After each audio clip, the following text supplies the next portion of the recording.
నమస్కారం. మన విద్యా 24/7 ఛానల్కి స్వాగతం. 6వ తరగతి నుంచి 10వ తరగతి వరకు పాఠ్యాంశాలన్నీ తెలుగులోనే స్పష్టంగా, సులభంగా అర్థమయ్యేలా వివరించడం మా ధ్యేయం. స్కూల్ పరీక్షలైనా, ఫైనల్ అసెస్మెంట్స్ అయినా, ఎస్ఎస్సి బోర్డు పరీక్షలైనా మీ విజయాలకి కావాల్సిన పూర్తి మార్గదర్శకత ఇక్కడే లభిస్తుంది. ఇక ఈరోజు పాఠంలోకి వెళ్ళిపోదాం. నమస్కారం. ఈరోజు మనం మన చుట్టూ కనిపించే ఆకారాల గురించి, అంటే షేప్స్ గురించి తెలుసుకోబోతున్నాం. మనం పెన్సిల్తో గీసే ఒక చిన్న చుక్క దగ్గర నుండి మనం చూసే పెద్ద పెద్ద భవనాల వరకు వీటన్నిటి వెనుక ఉన్న మ్యాజిక్ ఏంటో చూద్దాం. మన టాపిక్ పేరు బేసిక్ జియోమెట్రికల్ ఐడియాస్. మరి మొదలు పెడదామా? ఈరోజు మనం ఏమేం నేర్చుకోబోతున్నామంటే, ముందుగా జామెట్రీ అంటే ఏంటో చూసి ఆ తర్వాత పాయింట్, లైన్ లాంటి ప్రాథమిక విషయాలు తెలుసుకుంటాం.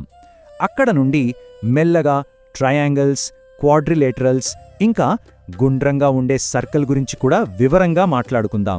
పదండి మొదలుపెట్టేద్దాం. అసలు జామెట్రీ అంటే ఏమిటి? సింపుల్గా చెప్పాలంటే మన చుట్టూ ఉన్న ఆకారాల గురించి, వాటి లక్షణాల గురించి చదివేదే జామెట్రీ. వినడానికి పెద్ద పదంలా అనిపించినా దీని కథంతా కేవలం ఒక చిన్న చుక్కతో, అంటే ఎ సింగిల్ పాయింట్తోనే మొదలవుతుంది. ఎంత ఆశ్చర్యంగా ఉంది కదా! సరే, ఇప్పుడు జామెట్రీకి మూలమైన బిల్డింగ్ బ్లాక్స్ ఏంటో చూద్దాం. ఇవి చాలా సింపుల్, కానీ అంతే ముఖ్యమైనవి కూడా. Away point, line segment, line మరియు రే. అన్నిటికన్నా ముందుగా పాయింట్. పాయింట్ అంటే ఏంటి? అదొక చుక్క, అంతే. ఇది అంతరిక్షంలో ఒక ఖచ్చితమైన స్థానాన్ని చూపిస్తుంది.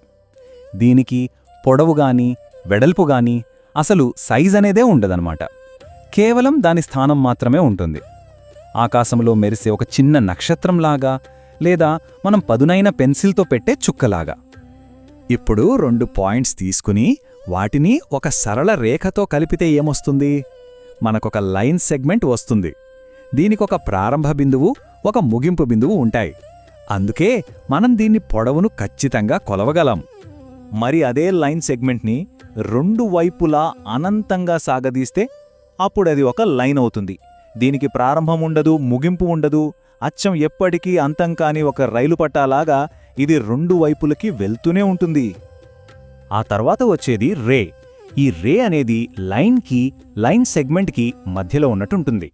దీనికొక ప్రారంభ బిందువు ఉంటుంది, కానీ ముగింపు బిందువు ఉండదు. ఇది ఒకే దిశలో అనంతంగా ప్రయాణిస్తూనే ఉంటుంది. అచ్చం టార్చ్ లైట్ నుండి లేదా సూర్యుడి నుండి వచ్చే కాంతి కిరణంలా అన్నమాట. సరే, ఒక్కసారి ఈ మూడిటి మధ్య తేడాను స్పష్టంగా చూద్దాం. చూడండి, లైన్ సెగ్మెంట్కి 2 చివర్లా చుక్కలున్నాయి, అంటే దానికి 2 ఎండ్ పాయింట్స్ ఉన్నాయన్నమాట. ఇప్పుడు రే చూడండి, దీనికి ఒకే ఒక ఎండ్ పాయింట్ ఉంది. రెండో వైపేమో బాణం గుర్తుంది, అంటే ఆ వైపు అది అనంతంగా వెళ్తూనే ఉంటుంది. ఇక లైన్ విషయానికొస్తే 2 వైపులా బాణం గుర్తులున్నాయి, అంటే దీనికి అసలు అంతమనేదే లేదు. తేడా గమనించారు కదా? ఓకే, ఇప్పటిదాకా మనం సరళ రేఖల గురించి నేర్చుకున్నాం. కానీ ఈ లైన్స్ వంగితే లేదా ఒకదానికొకటి కలిస్తే ఏమవుతుంది? ఇక్కడ నుండే జియోమెట్రీ ఇంకా ఆసక్తికరంగా మారుతుంది. కొత్త కొత్త ఆకారాలు ఏర్పడటం మొదలవుతుంది. సూటిగా, తంగుగా లేని గీత ఏదైనా సరే దాన్ని మనం కర్వ్ అంటాం. ఇది సి అక్షరంలా ఓపెన్గా ఉండొచ్చు, లేదా ఓ అక్షరంలా క్లోజ్డ్గా కూడా ఉండొచ్చు. సింపుల్ కదా? ఇప్పుడు 2 రేస్ ఒకే పాయింట్ నుండి మొదలైతే వాటి మధ్య యాంగిల్ ఏర్పడుతుంది. ఆ మధ్యలో ఉండే ఖాళీనే మనం యాంగిల్ అంటాం. అవి కలిసే పాయింట్ని వర్టెక్స్ అని, ఆ 2 రేస్ని దాని ఆర్మ్స్ అని అంటాం. అచ్చం మన మోచేతి దగ్గర చెయ్యి వంచినప్పుడు ఏర్పడినట్లుగా. మన చుట్టూ ఎక్కడ చూసినా యాంగిల్స్ కనిపిస్తాయి. గడియారంలోని ముల్లుల మధ్య, పుస్తకం మూలలో, లేదా మనం తెరుస్తున్న తలుపులో కూడా. ఒక్కసారి గమనించడం మొదలుపెడితే అవి మన చుట్టూనే ఉన్నాయని అర్థమవుతుంది. సరే, మనం నేర్చుకున్న వాటిని ఉపయోగించి సరళ రేఖలతో ఏర్పడే మొట్టమొదటి క్లోజ్డ్ షేప్ గురించి తెలుసుకుందాం. అదే ట్రయాంగిల్. 3 లైన్ సెగ్మెంట్స్తో ఏర్పడిన పాలిగాన్ని ట్రయాంగిల్ అంటాం. ఆ పేర్లోనే ఉంది కదా, ట్రై అంటే 3 అని. సో దీనికి 3 భుజాలు, 3 శీర్షాలు, ఇంకా 3 కోణాలుంటాయి. మనం తయారు చేయగల పాలిగాన్లలో ఇదే అన్నిటికన్నా సింపుల్. ట్రయాంగిల్స్ని వాటి భుజాల పొడవును బట్టి మనం వర్గీకరించవచ్చు. మొదటిది ఈక్విలేటరల్ ట్రయాంగిల్. ఇందులో 3 భుజాలు సమానంగా ఉంటాయి. తరువాతది ఐసోసెలస్. ఇందులో ఏవైనా 2 భుజాలు సమానంగా ఉంటాయి.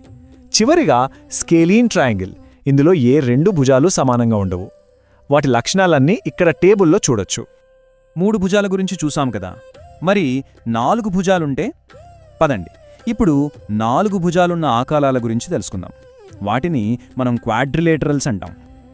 క్వాడ్ అంటే 4, కాబట్టి క్వాడ్రిలేటరల్ అంటే 4 భుజాలు, 4 శీర్షాలు, ఇంకా 4 కోణాలున్న పాలిగాన్ అన్నమాట.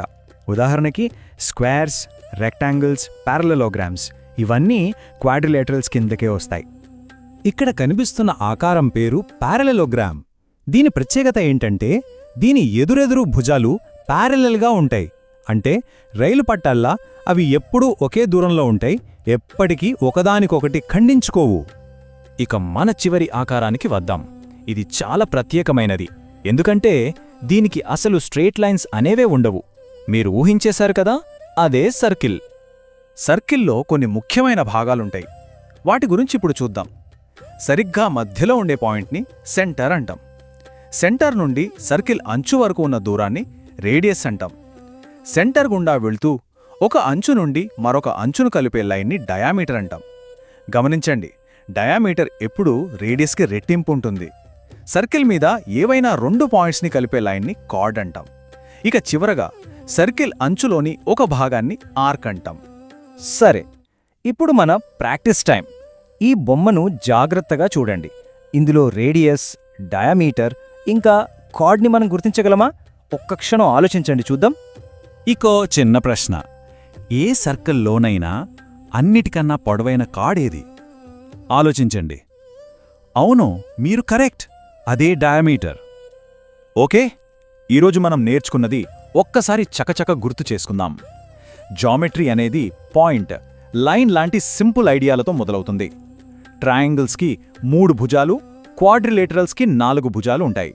సర్కిల్ అనేది రేడియస్, డయామీటర్ లాంటి ప్రత్యేక భాగాలతో కూడిన గుండ్రని ఆకారం.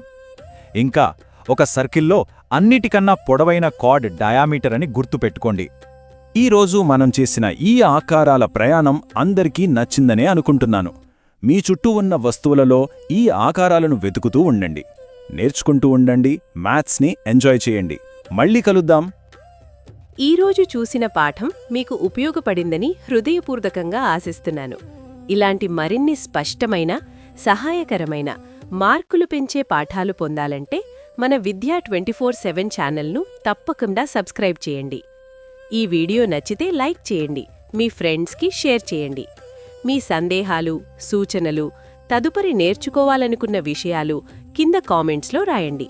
మీ స్పందన మాకెంతో ముఖ్యం. మీ ఒక్క లైక్, ఒక్క షేర్, ఒక్క కామెంట్ కూడా ఈ చదువు వెలుగును మరింత మంది విద్యార్థులకు చేరుస్తుంది. మాతో ఉండండి. మీ నేర్చుకునే ప్రయాణాన్ని ప్రతిరోజు మరింత బలంగా, మరింత స్పష్టంగా, మరింత ప్రభావవంతంగా మార్చుకుందాం. ధన్యవాదాలు.